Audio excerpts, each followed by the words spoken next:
Hello everyone, we're going to take just a couple moments here to tell you about a very fine product that I acquired from Amazon, which is made by Motorola, and it is a wireless extreme cable modem gateway, the SBG6580 device from Motorola, and it does both wireless internet, you can see it up here, and it does the hardwired as well, which is much faster than wireless.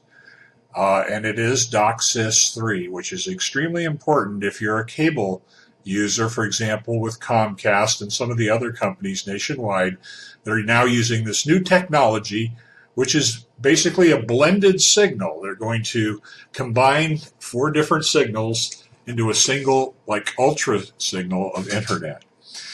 Now, when you receive the device, the setup card gives you the address of the modem, which is 192.168.100.1, and you just plug your laptop or your computer directly into the modem. This is the modem over here. You enter that address, and you come up with your configuration utility, which is part of, it's based in an internet web browser, very simple and straightforward to use. You click across these tabs here to make the different settings, and the only setting I really had to do, which was from reading Amazon, was click on Firewall, and then down near the bottom, untick or uncheck the box where it says IP flood detection. You want to uncheck that box, in other words, disable that. That's to prevent denial of service attacks from the internet from getting into your system, but the problem is it throttles your internet speed down to a crawl, according to some posts that other Amazon reviews have mentioned on this product. So I just knew right from jump to turn that off. Next thing I did was got on the telephone and talked to Comcast, which is the provider that I have, and I read them the model number, SBG6880, and then on the bottom of the box, these settings that you're going to need to give to your provider, which includes the MAC address of the device. Also listed on there is some other information that you will need for your wireless connections, the passwords and so forth. Now this is the device itself, and you can see the light array going up and down across there. It's kind of a colorful little guy, not too big, and it's fairly substantial. It does generate some heat, so you want to be sure it's well ventilated all the way around. You do not want to get it too close or blocked up against walls, because it will cause it to overheat. And your big question is, how fast does it go?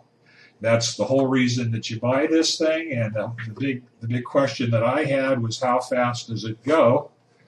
And so to find that out, I just went to speakeasy.net,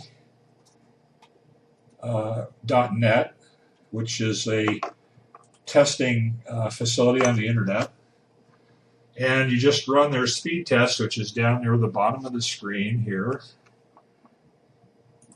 and you click on a server that's close to you, and this little gas gauge will kind of crawl up there and show you how fast you're going. Right now I'm receiving 30.7 download speed. You can see it here. It's kind of fuzzy, but it says 30.77. And now the upload is in excess of 3 megabits per second. And so that's 3.83, almost 4 megabits per second. Divide those numbers by 8, and you'll get your megabytes per second. So we're getting about almost 4 megabytes per second download and about 1 megabyte per second upload. Those are extremely fast speeds, approximately 87% faster than the rest of the nation. So as an overall average. So it is a very good device. It was simple to set up. I spent about 15 minutes total on the telephone. I had to make one setting that I showed you in the software to uncheck that one setting in the firewall settings, and I got these speeds right out of the box. So I would recommend this highly to anybody who's shopping there on Amazon. Hope this was helpful. Good night.